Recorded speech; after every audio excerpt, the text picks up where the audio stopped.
And good morning mga kapatid. And samahan nyo ako kapatid kasi merong nag-order ng rabbit. And since naubos yung stock ng rabbit ko sa bahay, so pupunta ako sa stock namin sa Pardo. So dito tayo dadaan sa Cebu Cordova Link Expressway. So bago tayo makapunta, I would just like to show you that mayroon tayong toll fee dito. Magbayad ka. Kung kotse 90, kung motor it's only 60. Trip ko ngayon magmotor, and para mas mabilis at para walang traffic, so magmotor tayo. Dito tayo dumaan sa motor lane. And yan, I would just also like to introduce to you this CCLX bridge, the longest bridge in the Philippines right now. It's because na-break na yung record ng San Juanico Bridge. Napakataas po kapatid, and maganda talaga tingnan. Kasi kung makikita nyo yan yung pier, and then sa left side niya yung SM.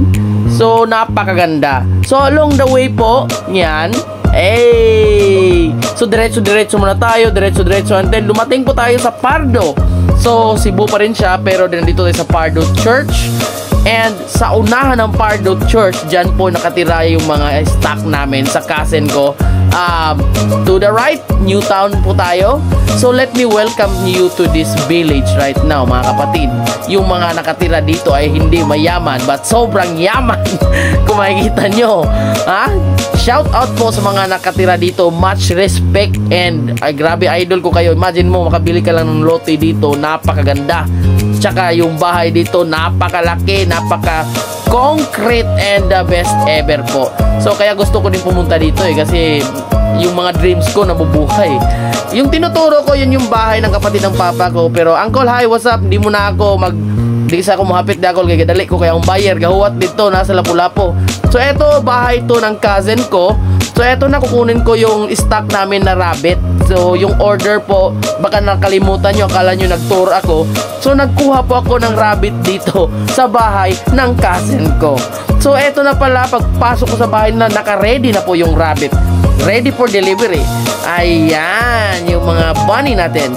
So, ang color po dyan is gray at saka dalawang orange. So, inabot na ni kuya sa akin. And, ayan. O, yan. Nandun ako sa gilid. Oops. Kasi ginagawa pa yung bahay ng cousin ko eh.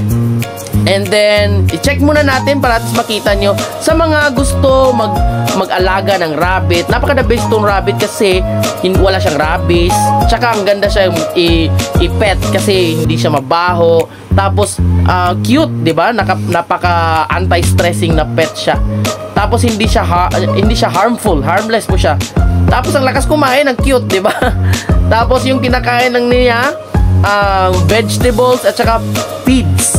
Okay, eto na, i-deliver na natin yung mga rabbit natin. So, 3 yung dinala ko, pero yung order dito is 2, tsaka yung isa order din.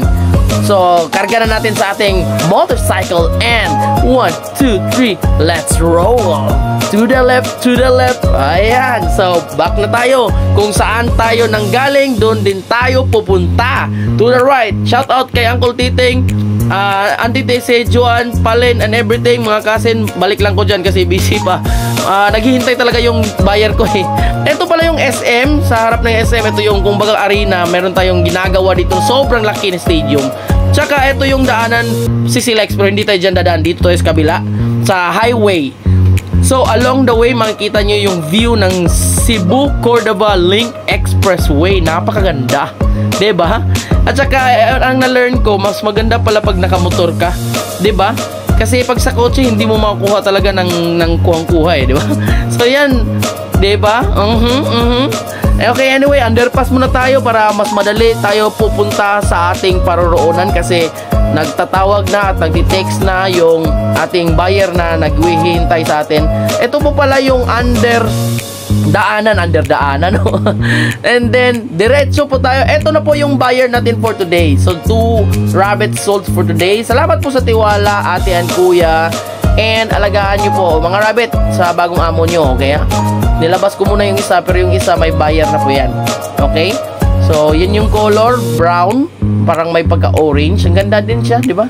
Tapos yung rabbit, ang ganda ipet kasi ito pala, ang bilis nilang ang tawag nito, ang bilis nilang dumami.